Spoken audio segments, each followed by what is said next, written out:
देखिए, एक तो आज के दिन को दुनिया भर में इंटरनेशनल फॉरेस्ट डे के रूप में मनाया जाता है, यानी अंतर्राष्ट्रीय वन दिवस। और वहीं दोस्तों, आज 21 मार्च को गणगौर तीज का पर्व भी है। लड़कियों और सुहागिन माताओं बहनों के लिए ये विशेष पर्व होता है। आज के दिन माँ पार्वती और भगवान शिव शंकर महादेव की पूजा का विशेष महत्व होता है। तो सभी माताओं बहनों को गणगौर पर्व की ढेर सारी हार्दिक शुभकामनाएं। देवादिदेव महादेव का आशीर्वाद हमेशा आपके जीवन पर बना रहे। इन्हीं शुभ मंगल कामनाओं के साथ आगे बढ़ते खबरों में देखिए अगला अपडेट। मुबारक हो, भारत में दिखा ईद का चांद। तो आज 21 मार्च को धूमधाम से ईद उल फितर का जश्न भी मनाया जाएगा। रमजान के मुकम्मल होने के साथ ही ईद की खुशियां भी पूरे शबाब पर पहुंच गई हैं और चांद देखने की वजह से अब आज देश भर में ईद का त्योहार मनाया जाएगा। तो ईद मनाने वाले भी सभी भाइयों बहनों को ईद की मुबारकबाद। हिंदू मुस्लिम हम सबको मिलजुल कर भाई भाई की तरह रहना चाहिए। और वहीं दोस्तों, खगोलीय घटनाओं के हिसाब से भी आज का दिन बहुत ही खास है, क्योंकि 21 मार्च और 23 सितंबर ये 2 दिन हर साल में वो दिन होते हैं जब दिन और रात बराबर होते हैं। क्योंकि सूर्य की सीधी किरणें भूमध्य रेखा पर पड़ती हैं, तो इसलिए दिन का और रात का समय एग्जैक्ट बराबर होता है। और खबर है, आज उत्तराखंड के हल्द्वानी में पहुंचेंगे देश के रक्षा मंत्री राजनाथ सिंह। उत्तराखंड के मुख्यमंत्री पुष्कर सिंह धामी भी इस कार्यक्रम में शामिल होंगे। हल्द्वानी में भव्य जनसभा का आयोजन होगा और इस जनसभा के मुख्य अतिथि होंगे रक्षा मंत्री।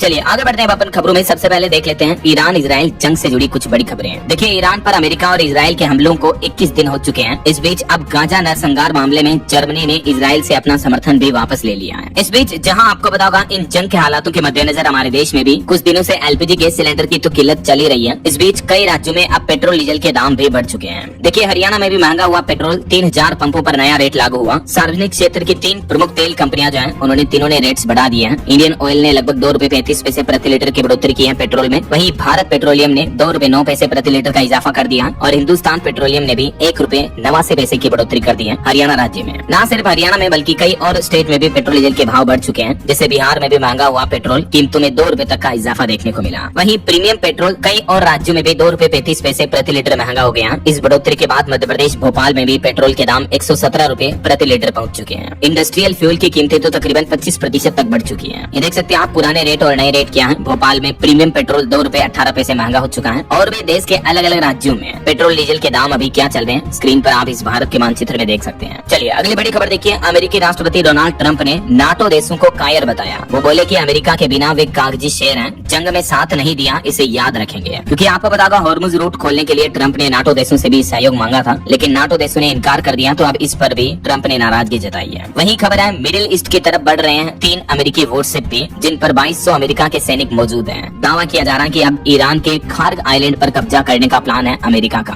और अगर अमेरिका इस आइलैंड पर कब्जा करता है तो मिडिल ईस्ट की जंग युद्ध के हालात और ज्यादा गंभीर हो जाएंगे। और इन युद्ध की स्थितियों में एक बहादुरी भरी दास्तान देखिए आप। डर नहीं बल्कि वीरता की कहानी सुनना चाहती हूँ। और मुझ में फंसे रुड़की के एक कैप्टन की पत्नी बोली कि बच्चों की तरह वो क्रू संभाल रहे हैं, हमें उन पर गर्व है। स्ट्रेट ऑफ हॉर्मुज में मिसाइलों के खतरे के बीच फंसे कैप्टन आशीष शर्मा और उनके परिजन अभी काफी चिंता में हैं। लेकिन इन मुश्किल हालातों में भी उनकी पत्नी का हौसला वाकई में काबिले तारीफ है। और वहीं इस बीच एक बड़ी खबर तो ये आ रही है कि अमेरिका के राष्ट्रपति डोनाल्ड ट्रंप को दुनिया के कुछ पावरफुल देशों का साथ मिला। ईरान के स्ट्रेट ऑफ हॉर्मुज में महाघेराबंदी तोड़ने के लिए कुछ देश अब एकजुट हुए हैं। मीडिया रिपोर्ट्स के मुताबिक कुछ एशियाई देशों के प्रमुखों ने ट्रंप को साथ दिया है। सूत्रों के मुताबिक 6 यूरोपीय देशों के साथ साथ जापान और ब्रिटेन ने भी संकेत दिए हैं कि वे हॉर्मुज की नाकाबंदी हटाने के लिए एक विशेष सैन्य कूटनीतिक मिशन आयोजित करने की तैयारी कर रहे हैं। हालांकि फिलहाल अभी तक ये साफ नहीं है कि ये ऑपरेशन कब शुरू होगा, लेकिन इन देशों की सहमति ने ईरान पर भारी दबाव बना दिया है। जर्मनी और नीदरलैंड ने भी कुछ बड़ी शर्तें रखी हैं। और इस बीच देखिए बड़ी खबर, अमेरिका ने जारी किया ईरान के कुछ टॉप लीडर्स का पोस्टर भी है। इनको मोस्ट वांटेड बताते हुए अमेरिका ने इन पर $10 मिलियन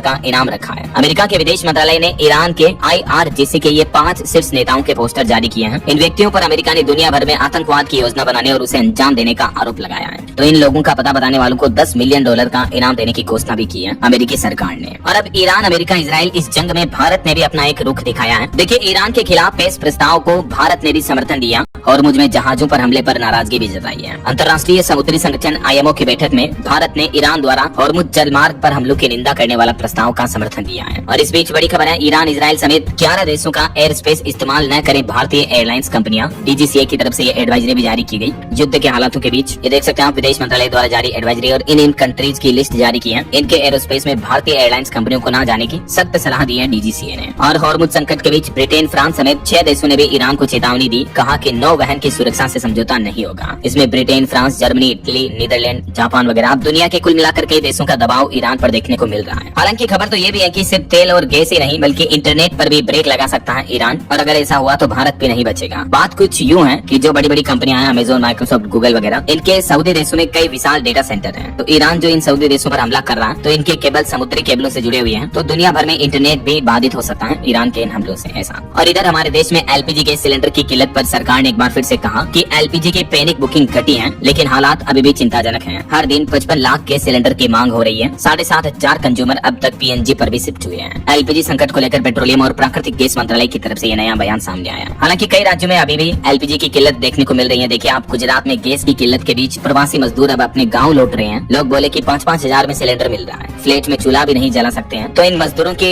मजबूरी है कि वापस अपने गाँव जाकर ये कम से कम चूल्हे पर लकड़ी से खाना बनाकर खाना तो खा पाएंगे ऐसा। तो ये कुछ जंग के हालात चल रहे हैं। और चलिए आगे बढ़ते हैं अपन खबरों में। देखिए अगला अपडेट सोना चांदी के भाव पर खबर आ रही है। सोना 671 रुपए सस्ता होकर 1,47,000 रुपए प्रति 10 ग्राम पहुंच चुका है। चांदी में 2491 रुपए की बढ़ोतरी देखने को मिली है और अभी चांदी का भाव 2,32,000 रुपए प्रति किलो पहुंच चुका है। अलग अलग कैरेट के हिसाब से गोल्ड के प्राइस भी आप देख सकते हैं। और भारतीय रुपये में एक बार फिर से बड़ी गिरावट देखने को मिली। रुपया 93.24 के रिकॉर्ड लो पर पहुंच चुका है, यानी $1 के मुकाबले रुपये की वैल्यू इतनी हो गई है। कच्चे तेल की कीमतों में उछाल का असर दिख रहा, तो रुपये की वैल्यू गिरने से विदेशी सामान भी महंगा होगा, लेकिन एक्सपोर्टर्स को जरूर फायदा होगा। चलिए अगली बड़ी खबर देखिए। सरकार ने 300 अवैध बेटिंग वेबसाइट्स और मोबाइल ऐप को ब्लॉक किया। इनमें ऑनलाइन स्पोर्ट्स बेटिंग प्लेटफॉर्म भी शामिल हैं। अब तक 8,400 प्लेटफॉर्म बंद हो चुके हैं। इन 5 कैटेगरीज में 300 वेबसाइट्स और एप्स को ब्लॉक किया है सरकार की तरफ से। चलिए खबर है, भारत के सामने पाकिस्तान एक बार फिर से गिड़गिड़ाया। सिंधु जल संधि समझौते को लेकर यूएन में पाकिस्तान ने कहा कि प्लीज पानी दे दो, तो भारत ने लताड़ लगाई कि पहले अपनी हरकतें सुधारो। आपको पता होगा ऑपरेशन सिंदूर के बाद से ही भारत ने जब से सिंधु जल समझौता रद्द किया, पाकिस्तान में पानी की कमी से भी हाहाकार मचा हुआ है। तो पाकिस्तान बार बार भारत से अब सिंधु जल संधि बहाल करने की गुहार लगा रहा। और इस बार तो आतंकियों का आका पाकिस्तान यूएन यानी संयुक्त राष्ट्र के मंच पर भी गिड़गिड़ाया, लेकिन यहाँ भी भारत ने पाकिस्तान की अपील नहीं मानी। और बड़ी खबर आ रही है, अब ऑनलाइन खाने का ऑर्डर भी महंगा पड़ेगा। जोमेटो कंपनी ने ₹2.5 के लगभग डिलीवरी प्लेटफॉर्म फीस बढ़ा दी है, यानी जोमेटो से खाना ऑर्डर करना महंगा पड़ेगा। प्लेटफॉर्म फीस में 19% की बढ़ोतरी की एक ही बार में। अब हर ऑर्डर पर 12.5 के बजाय ₹14.90 आपको एक्स्ट्रा सर्विस चार्ज के रूप में देना पड़ेगा, प्लेटफॉर्म फीस के रूप में। वहीं सरकार ने खुद आंकड़े जारी करते हुए बताया कि 2017 से लेकर अब तक 600 से ज्यादा सफाई कर्मियों की मौत हो गई। 52 परिवारों को तो इसमें मुआवजा भी नहीं मिला। केंद्र सरकार की तरफ से ये ऑफिशियली डेटा है, देखिए जरा हालात। और चुनाव आयोग की तरफ से बड़ा निर्देश जारी किया गया कि चुनाव इलेक्शन से जुड़े विज्ञापनों के लिए अब राजनीतिक पार्टियों को सर्टिफिकेट लेना जरूरी होगा। चुनाव आयोग ने निर्देश दिया और कहा कि बिना इजाजत के इलेक्ट्रॉनिक या सोशल मीडिया पर भी एड जारी नहीं होंगे, बल्कि अब इलेक्शन के लिए एड कैंपेन रन करने के लिए ये परमिशन की प्रक्रिया पूरी करनी होगी सभी पॉलिटिकल पार्टियों को ऐसा। और सुप्रीम कोर्ट का एक बड़ा फैसला देखिए। सुप्रीम कोर्ट ने कहा कि पत्नी कोई नौकरानी नहीं है बल्कि लाइफ पार्टनर है। एक तलाक के मामले पर सुनवाई करते हुए सुप्रीम कोर्ट ने कहा कि खाना न बनाना किसी तरह की क्रूरता नहीं है, बल्कि घरेलू काम पति की भी जिम्मेदारी है। आप नौकरानी से शादी नहीं कर रहे बल्कि जीवन साथी से कर रहे हैं। एक्चुअली मामला ये था कि सुप्रीम कोर्ट में एक पति ने तलाक की अर्जी लगाई सिर्फ इस मुद्दे को लेकर कि पत्नी ने समय पर खाना नहीं बनाया या कभी कभी खाना नहीं बनाती है। तो सुप्रीम कोर्ट ने कहा कि केवल इस आधार पर क्रूरता नहीं माना जा सकता है और तलाक की इजाजत नहीं दी जा सकती है ऐसा। तो देश भर की पत्नियों माताओं बहनों के हक में देश के सर्वोच्च न्यायालय सुप्रीम कोर्ट का ये बड़ा फैसला है। चलिए खबर आ रही दोस्तों, लीपो लेक दर्रे से 6 साल बाद फिर शुरू होगा भारत चीन के बीच ट्रेड। 2019 में जब गलवान झड़प हुई थी उसके बाद से इस रूट से ट्रेड यानी व्यापार बंद था। अक्सर जून सितंबर के महीनों के बीच यहाँ से ट्रेडिंग होती है। तो अब भारत चीन के बीच उत्तराखंड के पिथौरागढ़ जिले के इस दर्रे से वापस ट्रेड शुरू होने जा रहा है। वहीं खबर है, दिल्ली में पानी और सीवरेज कनेक्शन शुल्क पर अब भारी छूट मिलेगी। अब केवल 25% IFC पर आपको NOC मिल जाएगा। दिल्ली जल बोर्ड की तरफ से ये राहत दी गई है।